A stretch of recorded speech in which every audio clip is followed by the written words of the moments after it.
Let's hear those sexy sounds of replies being read. That will be so cool.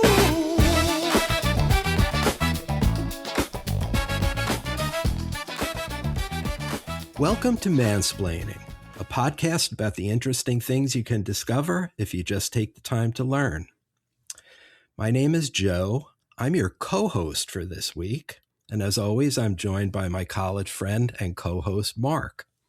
Together, we'll explore what's on our minds and hopefully figure out a thing or two about a thing or two. So you probably heard our intro music this time is a little different than in prior episodes. And that's because, Mark, you and I have been derelict in our duty as podcast producers and hosts. This podcast has been on the air for 5.5 years. It'll be 6 years in July. And almost from the inception, we've been encouraging listeners to respond to what they've heard in our episodes. We started a Facebook page and strongly encourage people to post comments there and to rate our podcast on various platforms and also respond there. We published a phone number and asked people to answer us there, and people can email or text us as well. And in all that time, we've paid attention to the feedback for sure, but we've never once done an episode where we responded to listener comments. And I think we both think it's high time we do that. And so that's this week's episode, the Mansplaining Mailbag. Yeah, and in usual times, I'm very good about responding to email very promptly, but where mansplaining is concerned, it's a shameful secret we've been carrying that we simply did not get back to our listeners. Yeah, and what's especially shameful about it, I think, is we've received dozens of comments over the years, and some really interesting ones too. So we're excited to share some of that with you in this episode. So let me just run through what we're going to do. We received a couple of different categories of comments. Some are just straight compliments about the podcast in general or particular episodes. And we're going to read some of that to you today because we received a lot of that. But then we're going to pivot to more pointed comments where people pushed back against some of the ideas we expressed in particular episodes or asked probing questions about them that gave us excuses to go back and rethink what we said in those episodes. And we will respond in kind to those comments. Yeah, and many of those questions were really good and sent me back into topics I hadn't thought of for a while. So it was nice to actually have that conversation, not just with you, Joe, but also with our listeners. Right. I agree completely. Okay, so we'll start with complimentary messages. We compiled these in chronological order, and let me just read the first one. It's from Lance S., and it was sent to us in November of 2020, so less than 6 months after we started the podcast in our first year. And Lance writes, Joe and Mark have a really effective style. It feels easygoing, conversational, and informative. Their research was first rate, the canvas was broad, and often went in directions one wouldn't expect. Yeah, well, thank you, Lance. I love that you found the podcast to be conversational because way back when I was first thinking about a podcast, I had this idea of two people meeting up in a bar, and one of them had just learned something new about some topic and wanted to share it with their friend.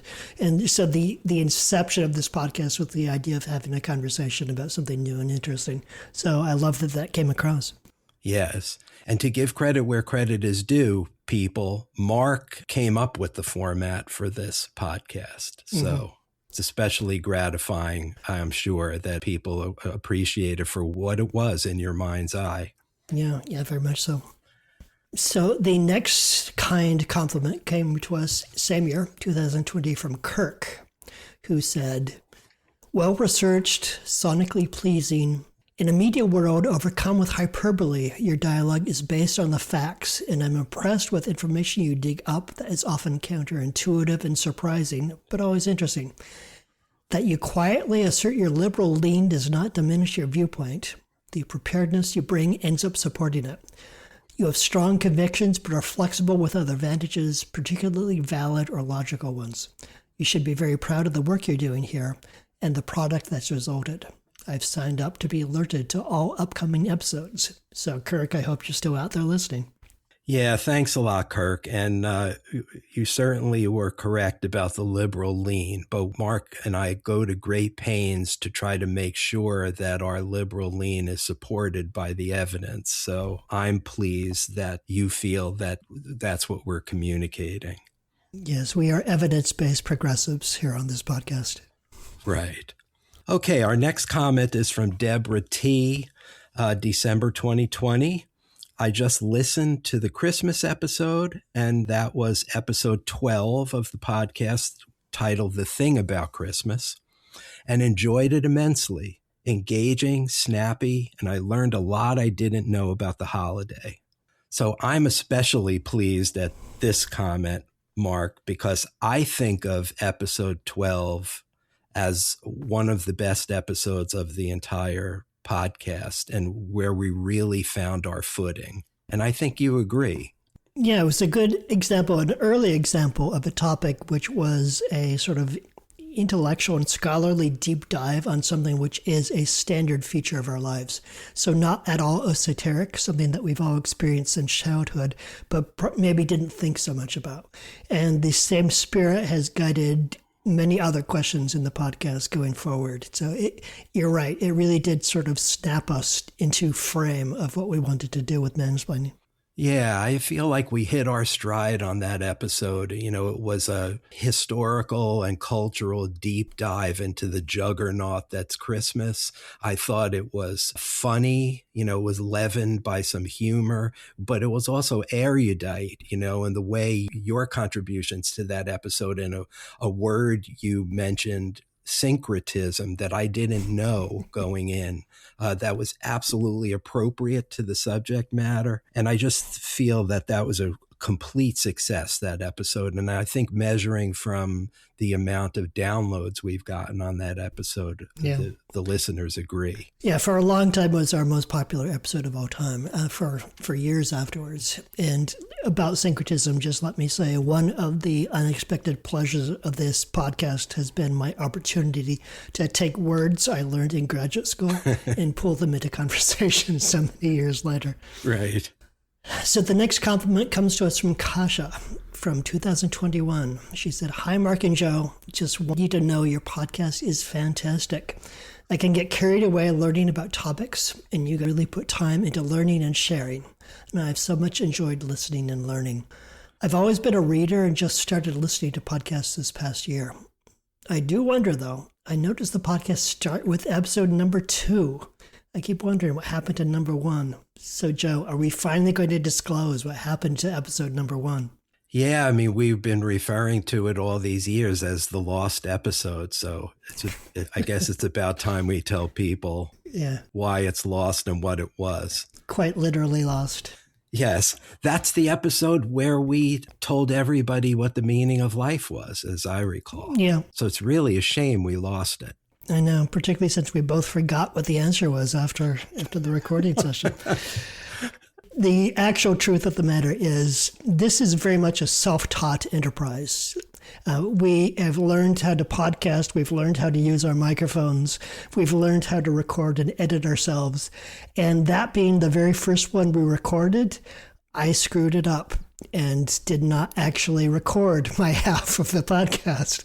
And so we ended up throwing it away at the end and launched with episode 2. So that's the truth behind episode 1. Right. Should we tell them what the subject matter was from that episode? Do you even remember? I remember. Confession, I don't remember which episode that was. I asked you why so many military installations and places in the United States were named after Confederate generals. Oh, yeah. We should come back to that one. That's a good topic. Particularly these days, the lost cause is coming back around. We should do it again. Yes, and a lot of those statues of Confederate generals were taken down in the time since we taped that episode. So, right. Yeah. But that's our lost episode, folks. Next comment is from Kimberly C., also from 2021. We love your podcast. We are people who very much appreciate the backstory and all your research. The logo is pretty great too. And that's another story, Mark. You want to tell the story of the Mansplaining logo? Well, thank you, Kimberly, for the kind words. I mentioned just before that this was a self-taught enterprise, and one of the things that we had to teach ourselves is how do you publish a podcast. And turns out podcasts have logos. I don't know. I really thought about that before I actually found myself publishing one.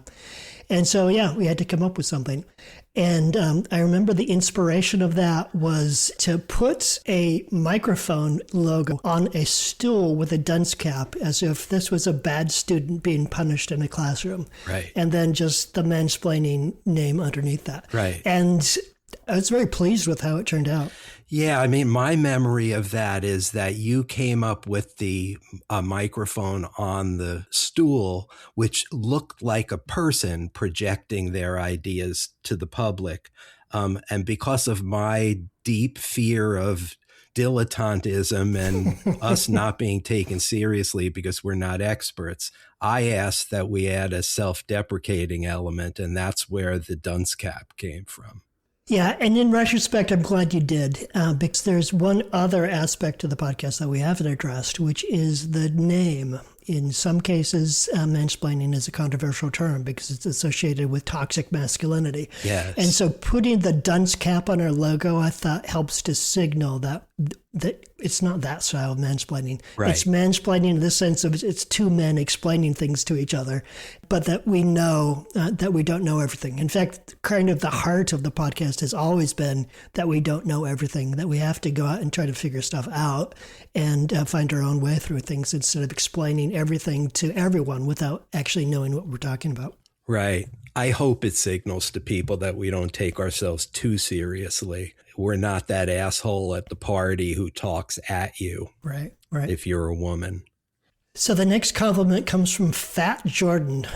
Jordan, don't talk about yourself that way, but that was in 2022. I love listening to this podcast. Episode 46 is in the top 5 of all the podcast episodes I've ever listened to. And episode 46 was what we get from watching sports, which was in fact quite a good one. Thanks for keeping me entertained. Yeah, so you mentioned that's from an episode called What We Get From Watching Sports. And I think what's significant about that episode, Mark, is that both of us got choked up talking about that subject. Yeah, I remember. And I think that kind of maybe resonated with some people about how deeply and seriously we take sports. Yeah, I do remember getting choked up there. My mother was still alive at that point, but she had settled into dementia. And so I was in the process of losing her. And I remember talking about a cherished memory of going to a track meet with my mother and us just being carried away by the joy of a last-minute victory. It's one of my special memories of my mother, and it is connected deeply with sports. Yes, and it really came across. I mean, I got emotional just hearing you say that. And, I testified about watching the Yankees win the World Series and what a big effing deal that was for me, being there in person. So one other thing I want to say about Fat Jordan's comment, and that is he left it for us via Apple Podcasts. So just a little reminder that you don't have to find us on the Facebook page, Mansplaining the Podcast. You can leave a comment for us wherever you hear this podcast. Yes. Okay, next comment from Kevin M., March of 2023. I see the podcast as a kind of necessary exercise in a cultural citizenship. In a sense, we are all already doing confused mansplaining exercises in our heads all the time. We also do this through our consumption of journalism. But those are not really exercises, at least not strenuous ones. They are still passive. By doing the research and putting it in your own words, you are really testing the ideas as beliefs you could really hold, not just stuff you've learned about. I think that's really important. So mansplaining is really a model for high-functioning, non-expert citizenship. that's pretty legit as a thing to do. And I got to say, this is my favorite comment of all of them because it is so much what I was hoping that this podcast would be, from the beginning all the way through. So tremendous to hear, Kevin. Thank you for sharing that. It means a lot to me. Yeah, Mark, I really love that comment too. It's probably my favorite comment of everyone we've received. And it reminds me of something we said quite recently in one of our recent podcast episodes, where I feel like we kind of answered Kevin's comment through an exchange we had about why we started this podcast. From episode 126, The Decline and Fall of Expertise, we're going to take a time machine back to hear that exchange. Question of expertise was top of mind when we created this podcast. At the time, I had been thinking about how some people make a virtue of ignorance, while others will shout you down if you are so bold as to offer an opinion without being a credentialed expert on the topic. This podcast is based on the belief that both sides are wrong. What we need are people who bring a curious mindset to the world around them, asking questions and pursuing answers. On this podcast, we deliberately seek out topics on which we are not experts, and then we do the research. We listen to what experts have to say, and then we share our own opinions. First, we are in conversation with the data, and then we are in conversation with each other. So I guess what I'm saying is the world should be more like mansplaining. Would you agree? Let me be devil's advocate on the world should be more like mansplaining. And again, this harkens back to something I said to you at the end of the last episode. I wondered when we started this podcast whether this podcast would become part of the problem and not part of the solution. And the reason for that is because I was worried and nervous, feeling insecure about being a dilettante, somebody who dabbles in a subject superficially for his amusement, as opposed to really trying to master a topic. And I wondered whether we could do anything approaching mastery in our handling of these topics. I've since come to feel like we do a yeoman's job of it. And while what we say might not always be absolutely the best take or absolutely true, we are trying our best, and we're marshaling the voices of experts and then adding our own opinions to that. And that's all good, Mark. I couldn't have said it better myself. And in fact, I did say it, that I think of it. Right. So the next comment comes from Noel back in August of 2024. Interesting topics and very informative. My son commented that they have good podcast voices. They do complement one another well. And I love this comment, Joe. I know why. Because as you know, as I've remarked on before, people have kind of come after me about my voice. They say it's too much in my head. I'm not in my chest. I'm not in my body, that I need to, perhaps, right. I believe you passed on a suggestion that I stand up while recording this podcast because my voice would sound better. And right. I really was sort of in my head about that for a while. And then ultimately I decided, you know what, this is how I sound. This is me. This is the sound of Mark, and I'm going to be okay with that. Yep. Yeah, and I feel a little bit guilty about it because whatever feedback we've gotten about my voice has been pretty positive. Like, people have said, your voice is very soothing. I like to listen to this podcast when I'm going to sleep. You lull me to sleep and stuff like that. So yeah, I feel a little sheepish that you've come in for some criticism about your voice. Well, at least they're not saying that your voice lulls them to sleep and my voice wakes them back up again. And that's how we complement each other well, because if you're listening to Mansplaining while you're in bed at night, we don't want you to fall asleep. We want you to keep being jarred awake by Mark's voice. Yes. Wake up. You got things to learn. All right. Next compliment from Brett W., November 2025. The songs are funny. I particularly like Get Off My Lawn. Can you upload the lyrics to Spotify? Yeah, we're working on that, Brett.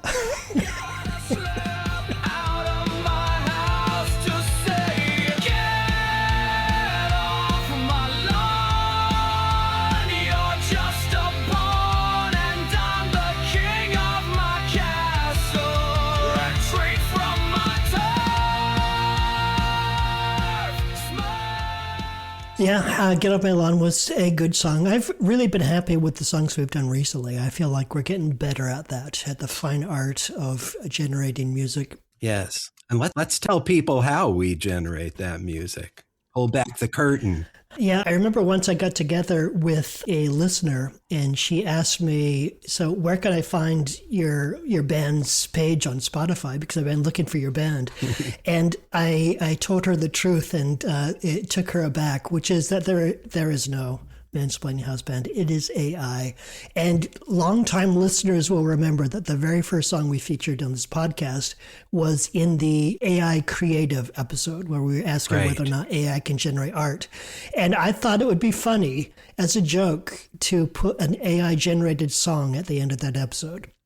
If you go back and listen to the end of that episode, you can hear Joe laugh because he did not know that I was going to do that. And I surprised him in the moment of introducing the AI song. But that one worked out well enough that we did another one for the episode after that, and then another one for the episode after that. And we just kind of decided that that's how we close out episodes, as we generate songs. Yeah, and I was so tickled with that first one, Mark. You're right. I just wanted us to keep doing it. And what's fun about it is we found a platform that will generate the music for us in kind of whatever genre we choose. Yeah. And Mark and I contribute the lyrics. So we're actually songwriters. In a way. Yeah. And it's kind of freaky to hear your own lyrics coming out on a song that can be pretty catchy. Like some of them are pretty damn catchy, I must say. Yeah, I honestly listen to some of our songs just because I like them as songs. Yeah, me too. And your lyrics, Joe does most of the lyrics. I do a little bit of lyrical tweaking, so credit where it's due. And Joe's lyrics are consistently funny. And it has turned out to be better music than I ever expected it would be, which is, I think, a pretty good encapsulation of all of our experience of AI at this point in our history. Yes. And let's just end this response by addressing Brett's last question about uploading the lyrics to Spotify. You want to take that one, Mark?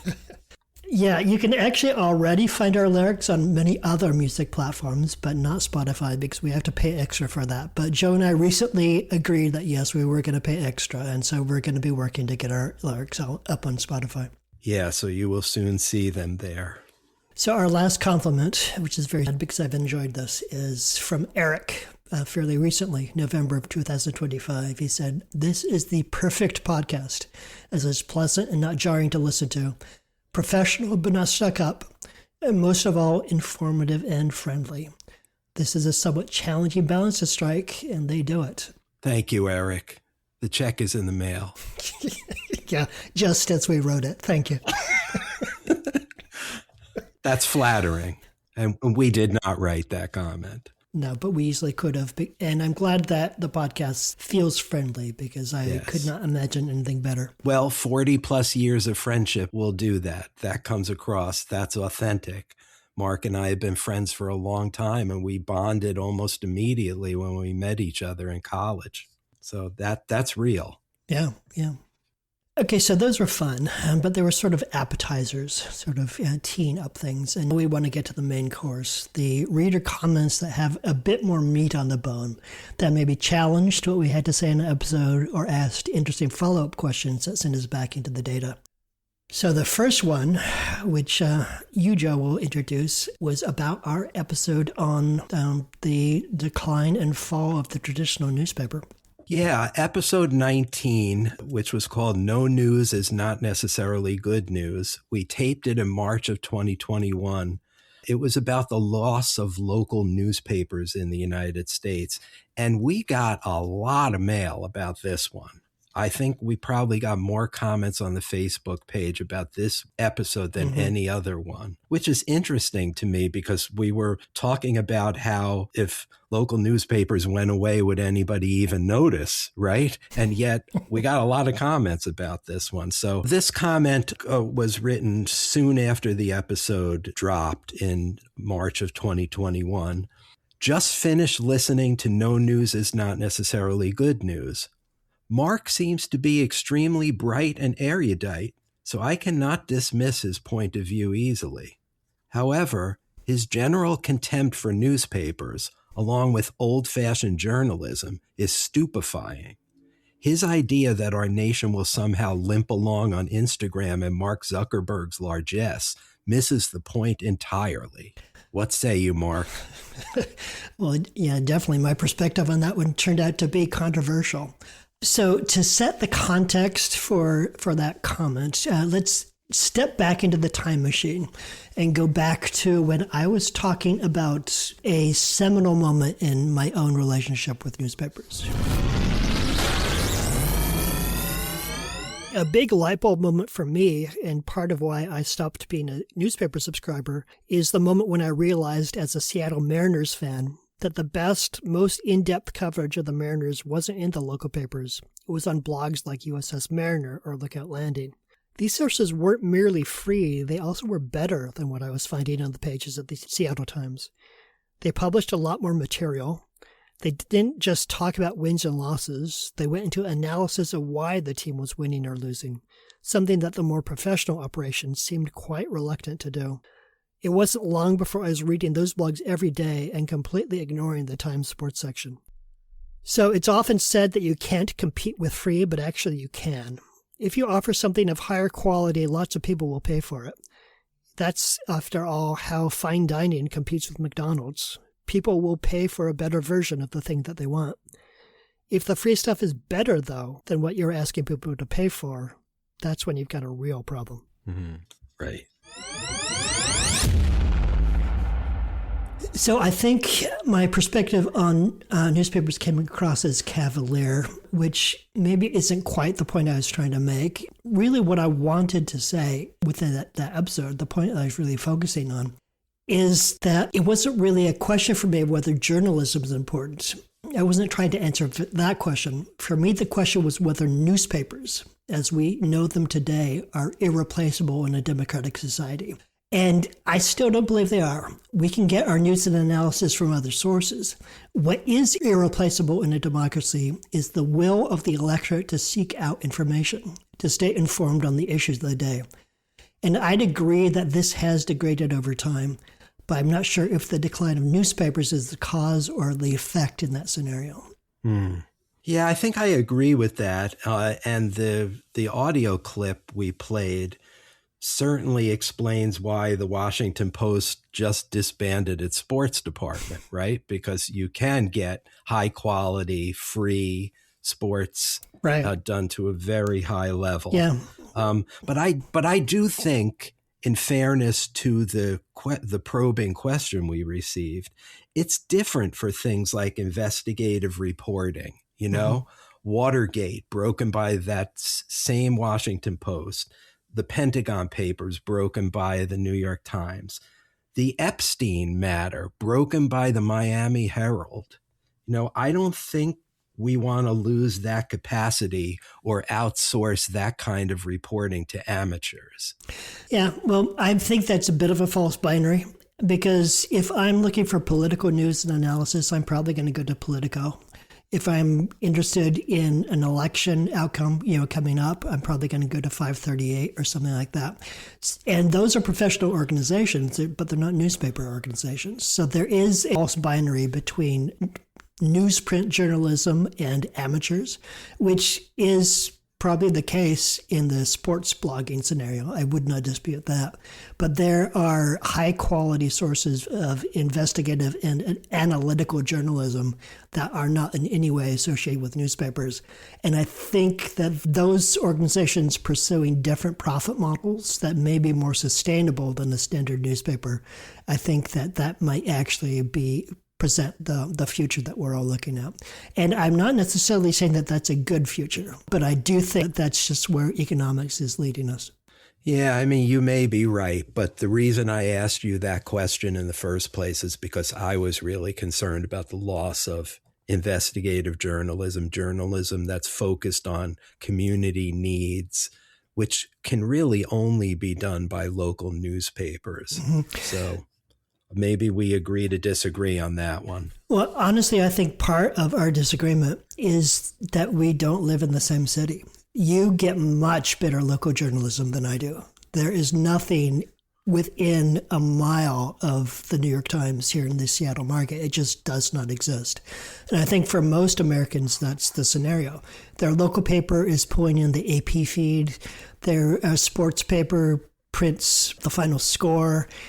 It's not really quality stuff. There's some good human interest stuff in there that I remember enjoying reading when I was a kid.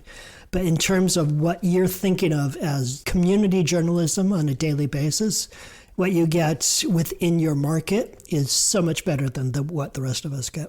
Okay, maybe so, Mark, but it's sad to think that you live in a world-class city that doesn't have high-quality investigative journalism. You know, Maybe that kind of, I feel like that kind of makes my point for me, right? If you have to live in New York to get good investigative journalism, that shows how far we've fallen. Yeah. You have to live in New York to get good lots of things. Good musical theater, good pizza at 3 a.m. It's different in the New Yorks and the Parises and the Londons of the world. Okay, fair point. So our next probing listener question comes from Kathleen, who wrote in March of 2024 about the episode number 87, Economic Forecasting is a Joke. In that episode, we talked about the uninspiring track record of economists who prognosticate about the economy. And along the way, we also got into a couple things that got under the skin of some of our listeners. It also occurred to me as I'm thinking this through that the hard science, soft science distinction. It's one thing to say that if you're holding a rock and you drop the rock, it's going to fall to the ground at a certain rate. There are some ironclad laws of physics that certainly help you to make that prediction confidently, and whether it's today, tomorrow, or 50 years from now, the same thing is going to happen. Maybe 5 billion years from now, the physical laws might be different, but in the foreseeable future, it'll be the same. Yeah. But there just are so many variables facing forecasters in a soft science like economics that the deck is just stacked against them. They don't stand a chance. So why do it? Yeah, that makes me think of two things. And the first is a personal recollection, which is I have personal experience with someone who was clearly within a soft science arguing that it was a hard science. And that person was my father, who, before he passed, he was a psychologist. And we would have these disagreements where I was trying to get him to admit that psychology was not a hard science, that none of his claims were verifiable. It clearly seemed to me it was not a hard science, and yet he would insist that it was. And eventually I came to realize that it was an emotional stance for him because he saw hard science as a higher thing than a soft science. Yes. Soft science is kind of fluffy. Maybe it's a little trivial. Maybe it's just like a personal flight of fancy you take, whereas hard science is a real thing. Yes. And he wanted his life's work to be a real thing. And I mentioned with economists, there's a similar temptation to say, oh, this is no soft science. This is the real thing. I have my data. I have my equations. I'm doing the work. I'm doing it the right way. And my predictions should be respected as scientific. Yeah, that's a really profound point you're making. And if you think about it, it explains the mystery of why forecasters keep spewing out their bad forecasts, because they aspire to be purveyors of hard scientific information. Yeah. And probably because of the bias you just described in your father, that somehow seems an elevated calling. Yeah. You know? Yeah. When in fact, maybe psychologists and sociologists and economists should be happy and proud of what they're doing already. Right. Yeah. And not so jealous about hard science. Right. Yeah. Not so deficient by comparison. not less than. Yeah. And as a child who was drawn more to the humanities than to the sciences, I have always seen a dignity and a beauty in those soft things. Yes. And so I never really understood why he needed to be a scientist when he could simply be a psychologist. Yes. It's an inferiority complex. Right, yeah. So in response to that, Kathleen wrote, I'm a social scientist and I have no inferiority complex and no jealousy toward hard scientists. Sociology, psychology, anthropology, economics, and all the other soft sciences are important in their own right. So be careful not to pull all these types of scientists into the category of feeling inferior. Social behavior is harder to study because there are so many factors at play, but that doesn't make it less important. And economists do more than just what this podcast covers. In my work, economists estimate the cost of violence and the cost savings of preventing it. Very important stuff, and definitely not exact, but still valuable. No science is the truth, but it's as close to it as we can get, assuming it is conducted well. Okay, well, my response to that is point well taken.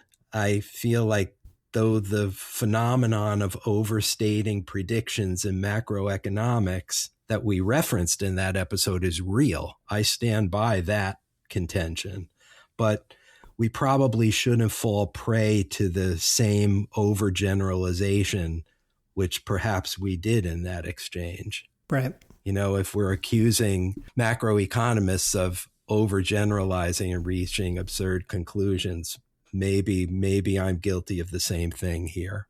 Yeah, and maybe my turn of phrase that there is a dignity and a beauty in those soft things, maybe that came across in not quite the right way. But for context, right. I got a PhD in the humanities. I'm firmly of the belief that there is tremendous value in stuff that is not a hard science. And so you do not need to convince me that soft sciences are important. I think where I start to get a little bit concerned is where the soft sciences start presenting themselves as hard science. Yeah. A psychologist talking about his inferred conclusions as just basic empirical conclusions. I think that's where it can get a little tricky. Right. But definitely, I will go to bat for soft sciences every day of the week. Yeah, and I also think in the context of economics, and what I was decrying in that episode was how they seem so sure of themselves and their track record's about as good as the Ouija board, you know? Yeah. So it's the emphatic insistence on their rightness and their confidence in making these terrible predictions suggested to us that maybe they think of their science as more of a hard, quantifiable science that's absolutely airtight. Right. And that suggests maybe an inferiority complex. Yes. But point well taken. Attention mansplaining listeners. If you want to engage with Mark and me, you have some options. One is to go to our Facebook page, Mansplaining the Podcast, where you can leave a comment or question, check our sources, suggest topics for future episodes, or just like us.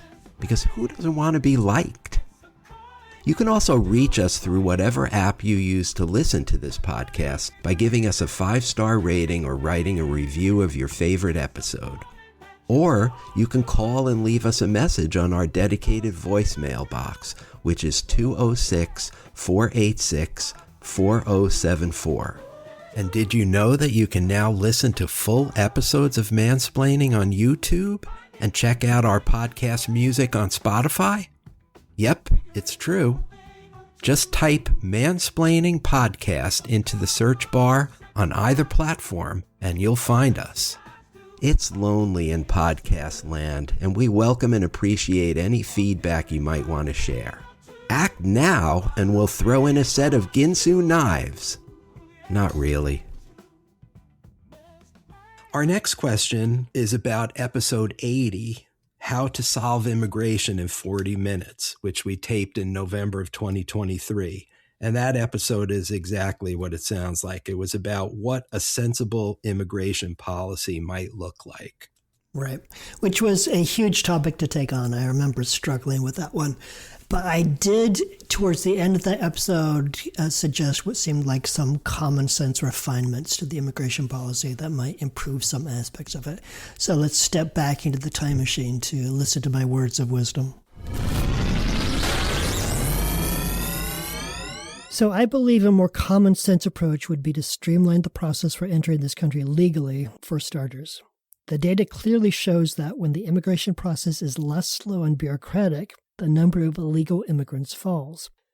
A smart approach to immigration reform would include a system that accelerates processing for applicants based on criteria like job market needs, familial connections, and humanitarian considerations. And it should also address visa overstays by upgrading the tracking system so fewer of these people fall through the cracks, and offers a more flexible system that allows for adjustments to an individual's immigration status based on changing circumstances. So in response to what Mark said there, Terrence G. wrote to us, "The only issue I've had is the unfairness for those who played by the rules and went through the legal process, which is why I agree with the thought that making the process easier would be a step in the right direction. I also wonder if it would be effective to create a national service program in which undocumented immigrants are able to work towards full citizenship by being employed in paid jobs that are specifically giving back to their communities in whatever form that may be." Yeah, and it's an interesting idea. It reminds me of like the New Deal public works projects. And framing citizenship as something that you earn rather than something that you maybe receive as a human right is something that could possibly win over conservative voters.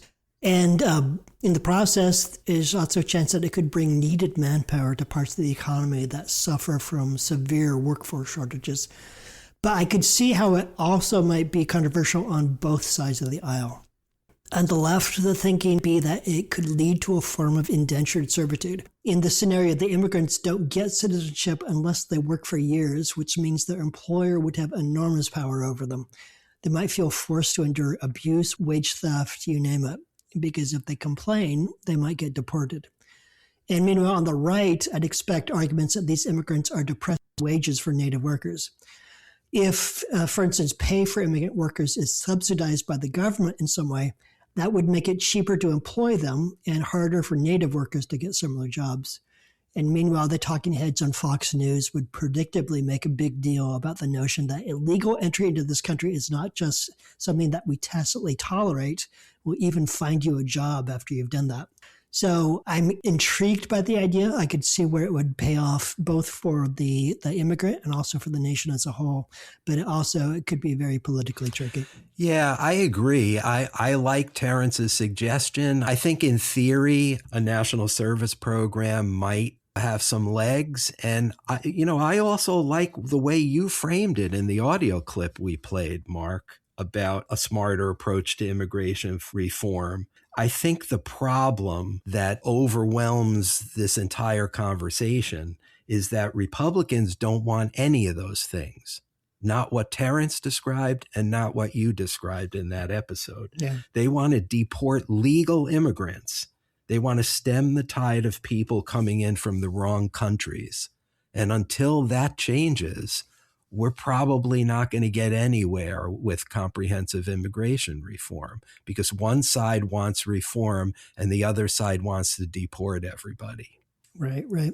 And we sometimes think of that as an American problem, but it is increasingly a global problem where the same perspectives are becoming political hot points throughout Western Europe. So it's an issue that's bigger than us, and it engages a lot of things around, climate change and third world poverty and hopelessness. And I would love to think that a national service program would be a clean and easy solution, but I think experience has taught us that nothing is clean and easy where immigration is concerned.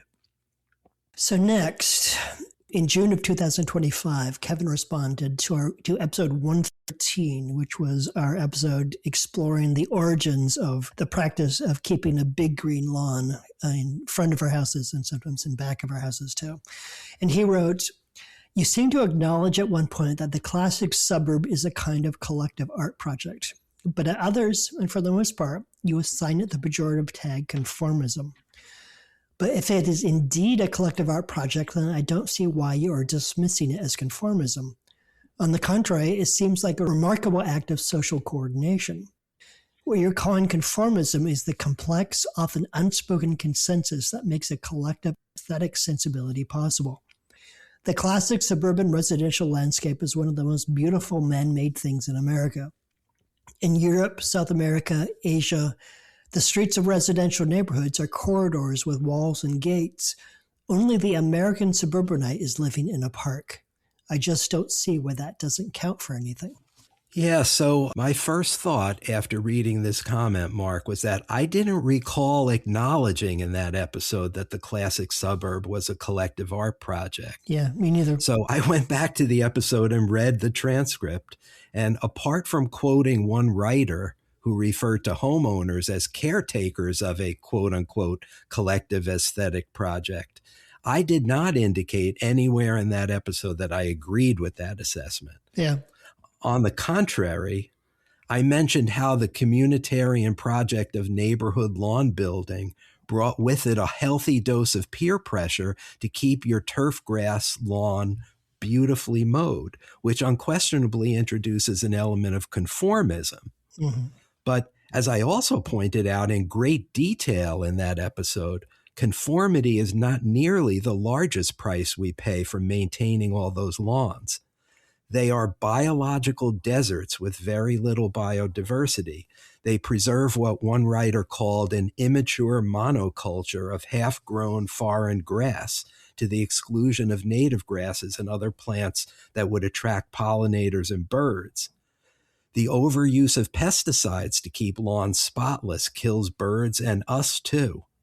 The fertilizer runoff poisons waterways, which are already strained from the burden of watering all those lawns. And keeping our lawns just so is far from a carbon neutral activity. It hastens climate change.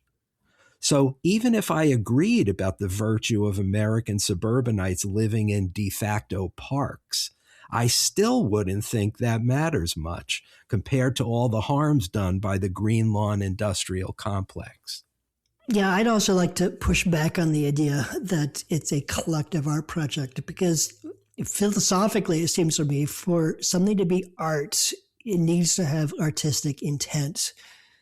Because if that's not the case, it would seem that something like a beehive is art, because a beehive is a product of collective action on the part of the bees. Right. And yet I would say it's pretty clear that they are not doing that as a work of art. They are simply acting in coordination with one another, and something emerges out of that. And you might find that to be aesthetically pleasing, but it's not for that reason a work of art.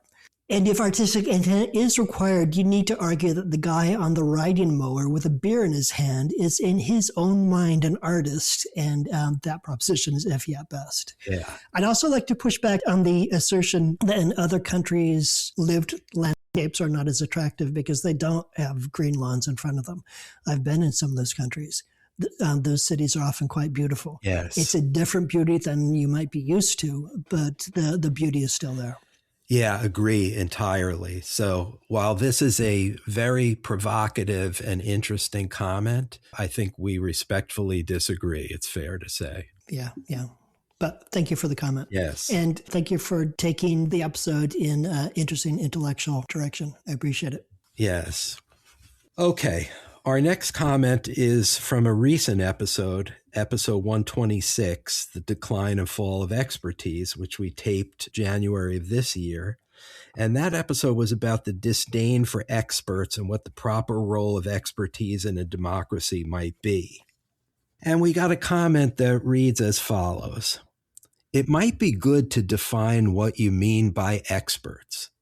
I don't think you mean plumbers or even air traffic controllers, which are mentioned at the beginning as examples.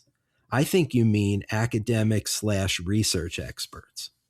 And just because you think you're an expert or someone calls you an expert doesn't make you an expert, as we've seen lately with the new advisory boards. I also want to say that research is not as cut and dried as non-researchers might think, and that should be acknowledged. For instance, the earliest public health guidance on COVID about recommending virtual school was an early precaution before we knew exactly how it spread. Research is iterative and takes time, and we as experts try to provide the best available evidence to protect as many people as possible and update as we get more evidence. We knew that old people and other vulnerable people were dying, so we didn't want kids who are less vulnerable but not good about mask wearing to transmit to vulnerable adults. I don't think people fully understand that quote unquote expert guidance changes as more evidence is gathered, and that takes time. Experts get blamed for things they shouldn't sometimes. Yeah, it's a good comment.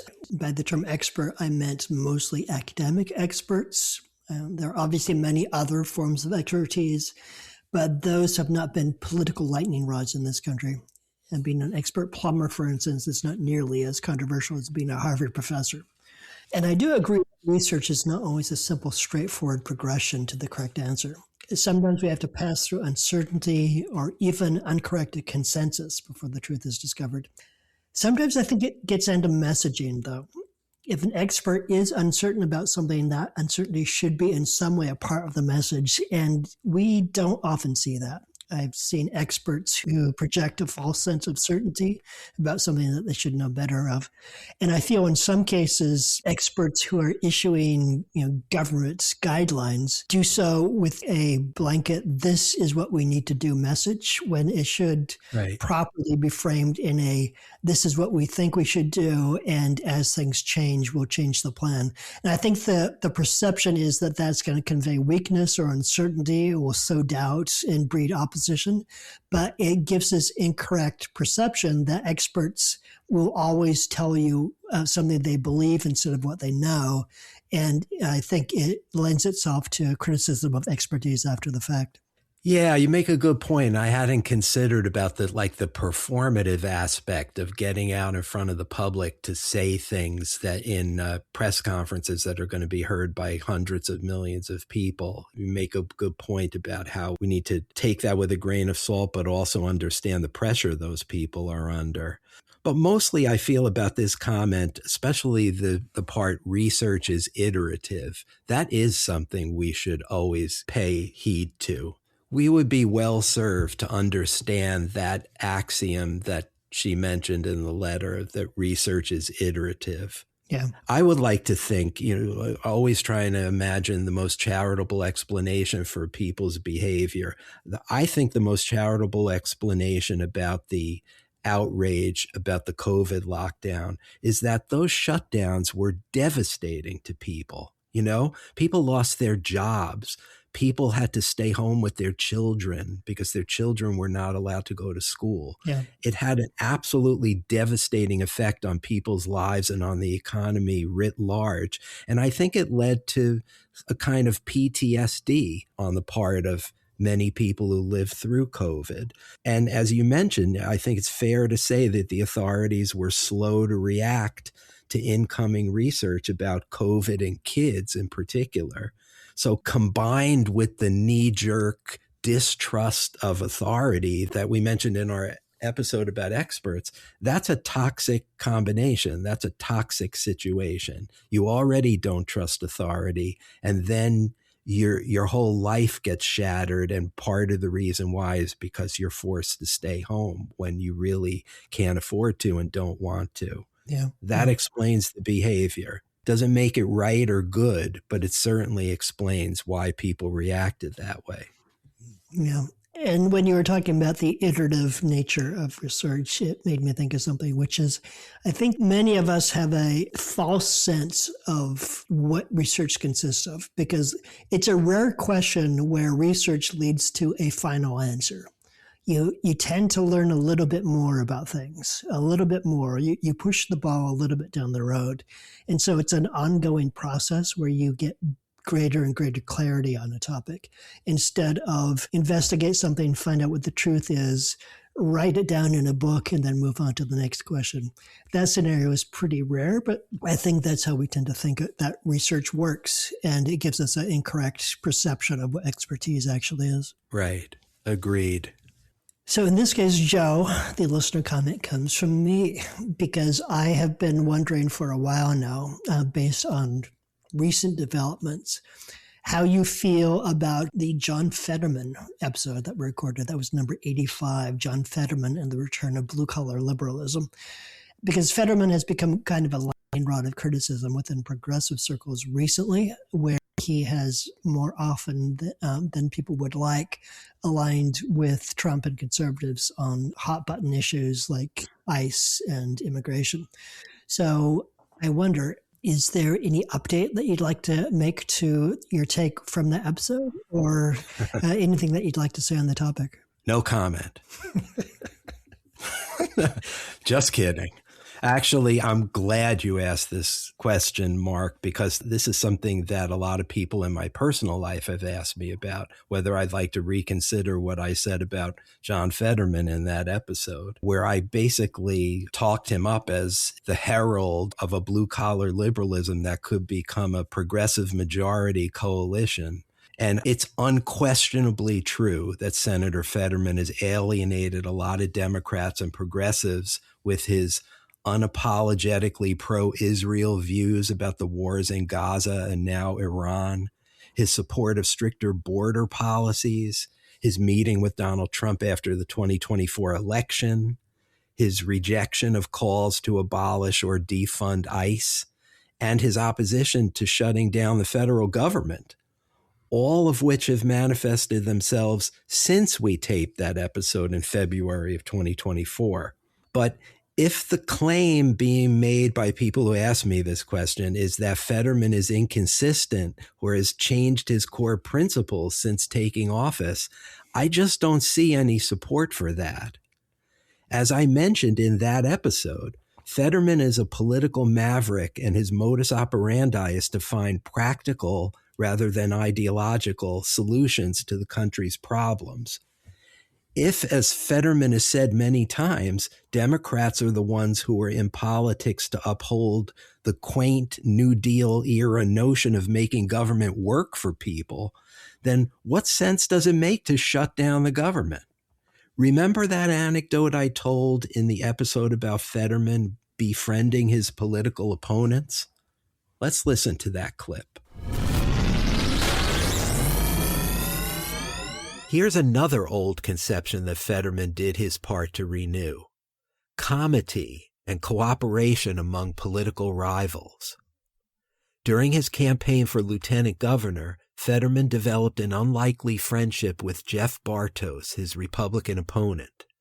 Their televised debate was notable for its high-minded focus on issues and the obvious respect the two men had for each other.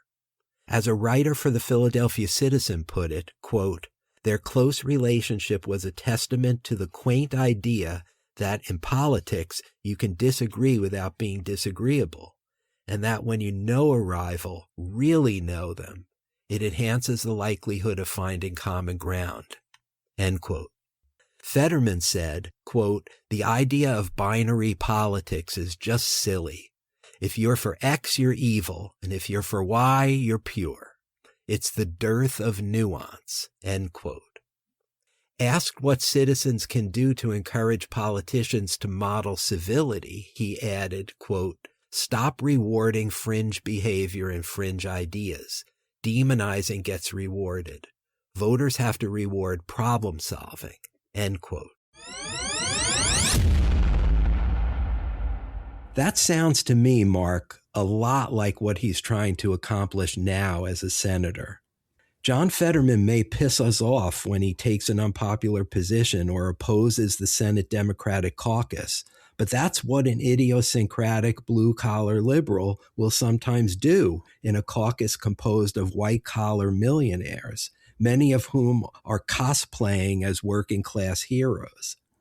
Fetterman still champions all the blue-collar liberal policies oriented around fairness that I outlined in the episode.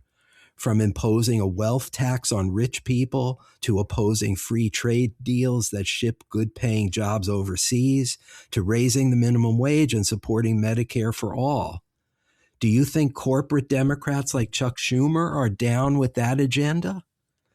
Not to mention which, Fetterman also champions legalizing marijuana, restricting gun purchases, LGBTQ plus rights, and abortion access.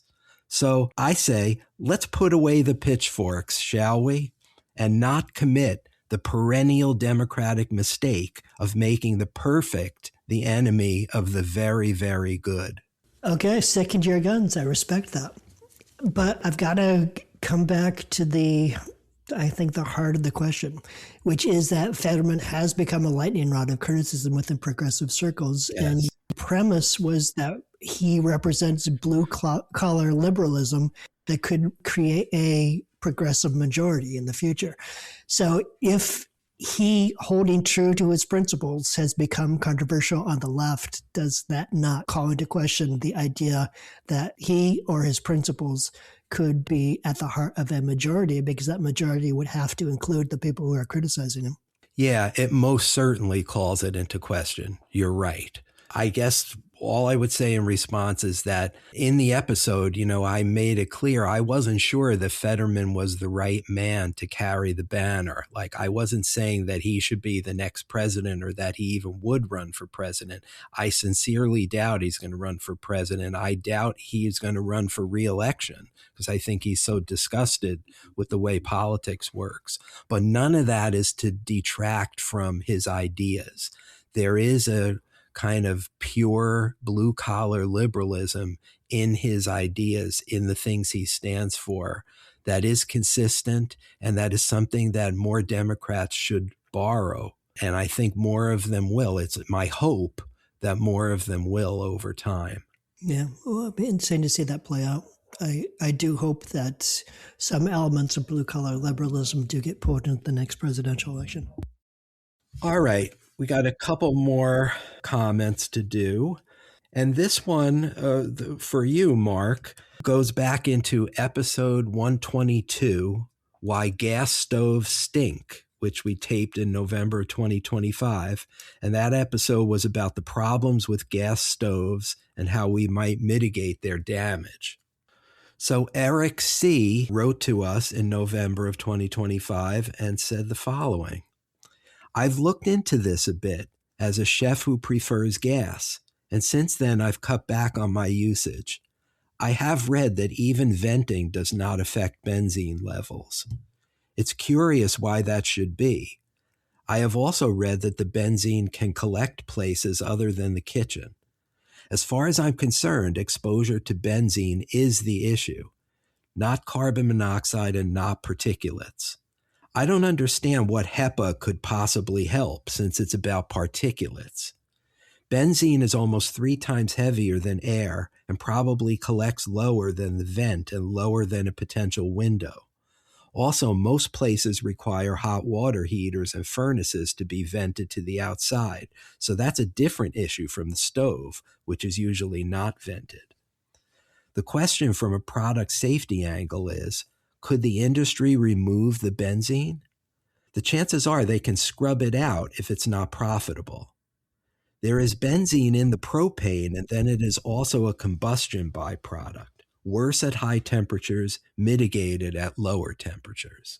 Yeah, it's a good follow-up comment. I love the comments that add to our research. And for those of our listeners that didn't hear the original episode, I did go into benzene in that and had this to say. So let's step back into the time machine.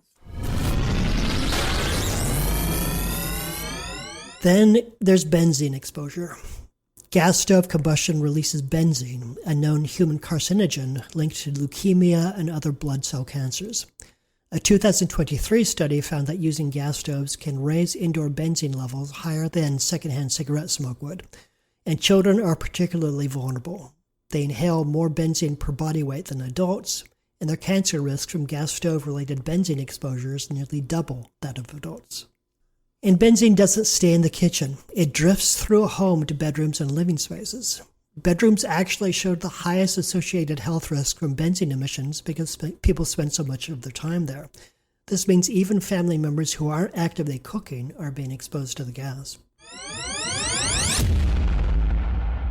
So the concerns raised in the comment are valid. Recent research from Stanford University indicates that venting for gas stoves does reduce benzene levels. Actually, the problem is that it doesn't reduce them enough to what is considered safe. Partly this is a structural problem. Most common range hoods only capture a fraction of emissions, and even professional-grade hoods fall short of removing all emissions. Likewise, if you're using multiple burners or the oven, a fan can get overwhelmed, which allows benzene to spill out into the rest of the kitchen. If you live in an apartment with a recirculating hood, the fans pull air through a charcoal filter that captures grease and odors, Right. but it's almost entirely ineffective at removing gases like benzene or nitrogen dioxide. And research shows that only 1/4 to 1/3 of people actually turn on their exhaust fans every time they cook, let alone leaving them running after they finish cooking. So benzene is a known carcinogen, and there is in fact no widely accepted safe level of benzene exposure, so even significant reduction might still leave enough benzene to negatively affect the health of residents. That 2023 Stanford study I mentioned in the episode found that a single gas burner on high, or an oven set to 350 degrees Fahrenheit, can raise indoor benzene concentrations to levels higher than those found in secondhand cigarette smoke. In the episode, I did mention that benzene is a highly mobile gas that collects in areas outside of the kitchen, but what I didn't say is that it can linger for 6 hours or more after cooking, especially in modern airtight, energy-efficient houses. So to answer the latter part of the question, benzene can be removed from natural gas, and it is, but not as much as we might like. Benzene is a natural component of raw natural gas. When it comes out of the ground, it contains benzene. And when it's first extracted, it contains impurities like water, hydrogen sulfide, carbon dioxide, and various hydrocarbons. Processing plants use certain methods to strip out liquids and acid gases, and some of the benzene is removed in the process. They don't get all of it, though, and utilities have argued that stripping all of the benzene out would significantly raise consumer energy bills. Even if they did, you still might get benzene in the home because it can be formed naturally when gas doesn't burn at the perfect temperature or with the perfect oxygen to fuel ratio. Small amounts of benzene are emitted the moment the burner is clicked on and throughout the cooking process. So, given the benzene problem, what can you do? If you have a gas stove and absolutely cannot switch to electric, you have two primary options. First, do as much of your cooking as possible on the back burners, which are better vented, and use one burner at a time. Open windows to improve ventilation, especially if you have recirculating vents, and leave the fan running for a time after cooking. The second option is to cross your fingers and hope that current studies pay off, which are looking into methane pyrolysis or hydrogen blending that may someday promise a benzene-free version of natural gas. Those studies are still years away from yielding a commercial product, but there's a chance, maybe small, maybe a little bit better than small, that they'll make for less unhealthy gas stoves in the future. Yeah, so this is a scary problem. And I want to pick up on something you said in your answer for those of us who are unable to switch over from gas to electric, because that describes a lot of the population, you know? Yeah, For most of us living in rental units like you or in high-rise buildings like me, there's really no good solution that wouldn't cost a fortune or take years to implement. I did my own little bit of research into this just to see what would it cost, you know, what would be the issues in replacing my gas stove with a induction cooktop. And there's a host of them. My apartment doesn't have the high voltage outlets required for induction cooktops. The gas line would have to be capped. The installation would cost thousands of dollars. There'd be all kinds of permitting and inspections necessary. And unless my building decides to do that, which I feel they'll never decide to do because it's prohibitively expensive, it's not going to happen. So we're going to have to live with benzene mitigation measures like the ones you mentioned, because everybody switching to induction cooktops is just, that ain't happening. Yeah, I know.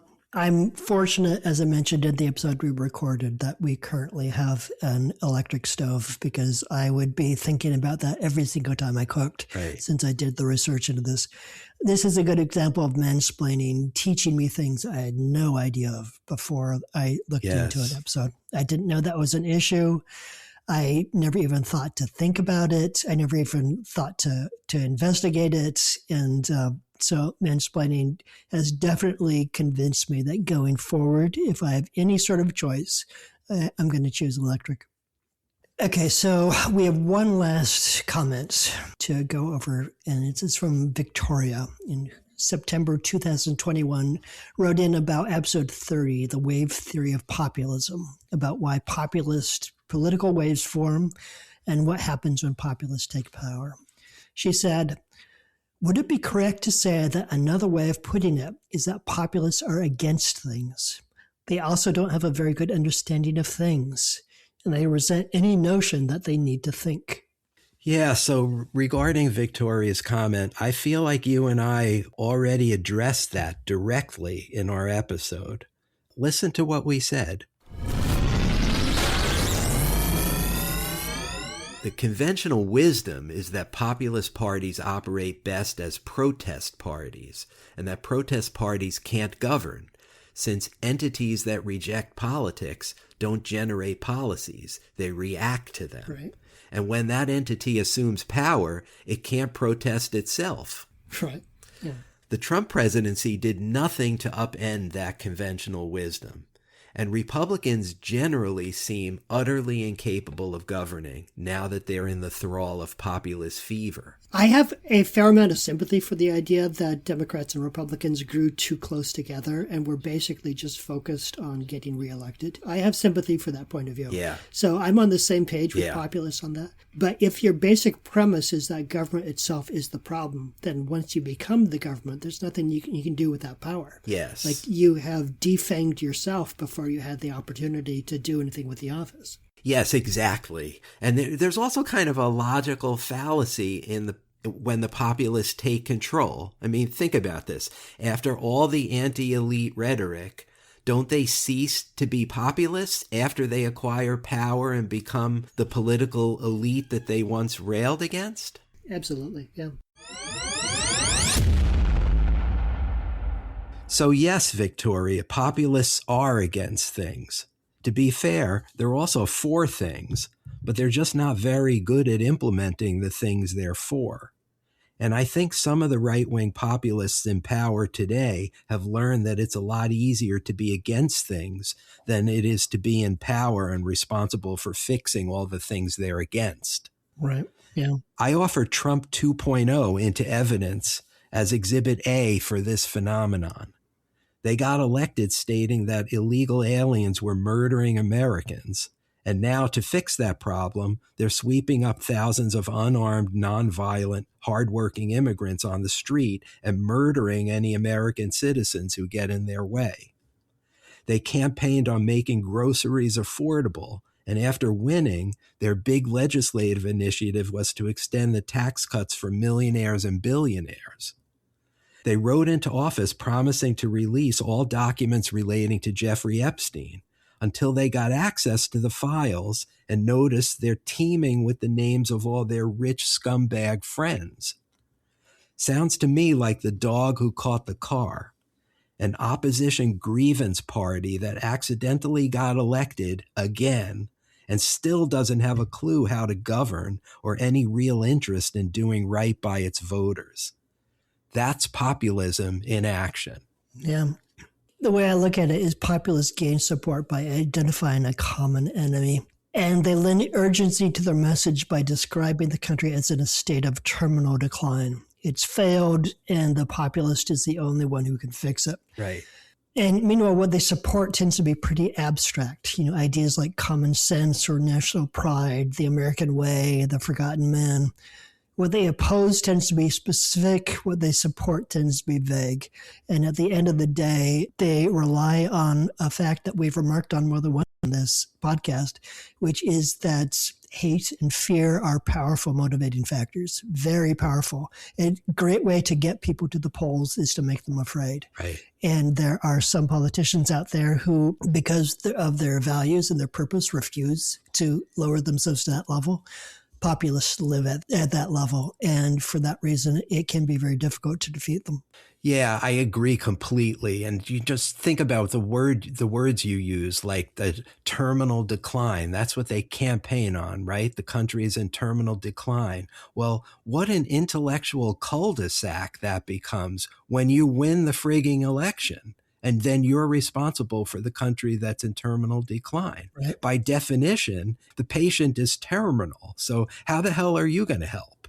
Well, you can see the strategy for dealing with that, on the daily basis, which is Republicans are in charge of both the White House and Congress, and yet they act as if Democrats are responsible for every bad thing that happens. Yes. So you create the common enemy, right. You reference the common enemy, you always point at the common enemy, and you attempt to export your failures to the enemy. Yes. And claim all victories for yourself. Yes. And that doesn't matter if you're a populist in the U.S. or a populist in South America or a populist in Europe. Like, the playbook is the same.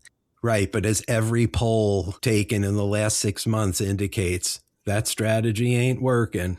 They're cruising for a bruising later this year. Well, you know that I'm hoping for that, but I'm going to believe it when I see it. But I'm sincerely hoping for that. All right. So thank you very much for indulging us as we read these questions. They did come from you, after all. So I hope many of the people whose names we mentioned in this episode heard their questions.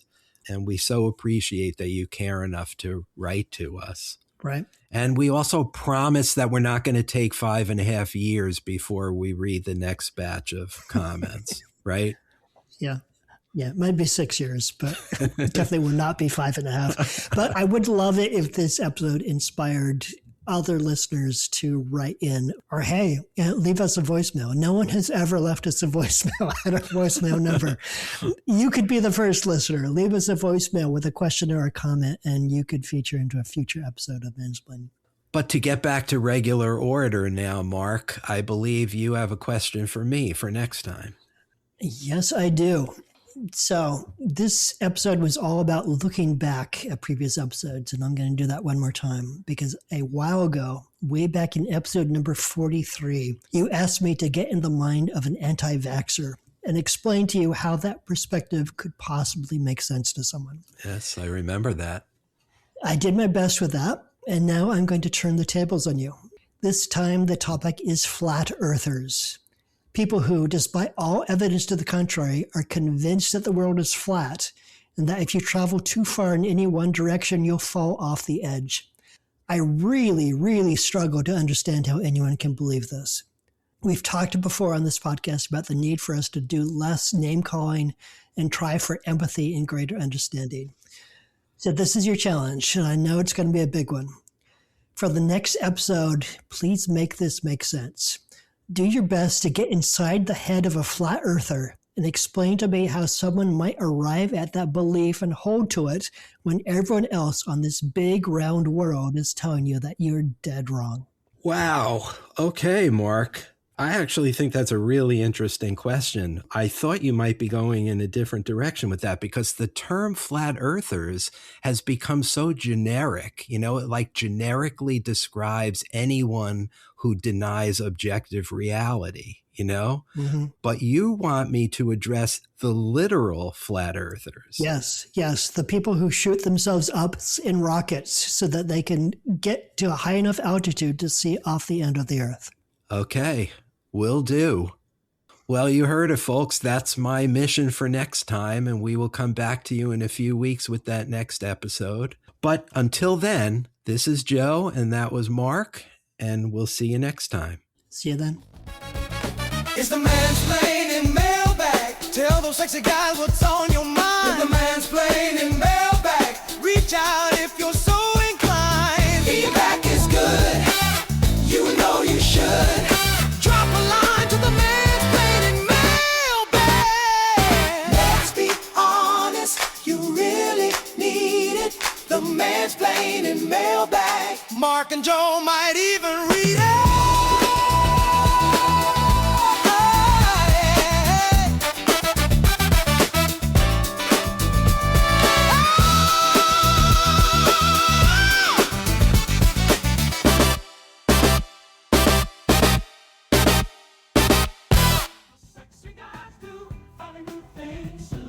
Mansplaining is brought to you by Joe and Mark and nobody else.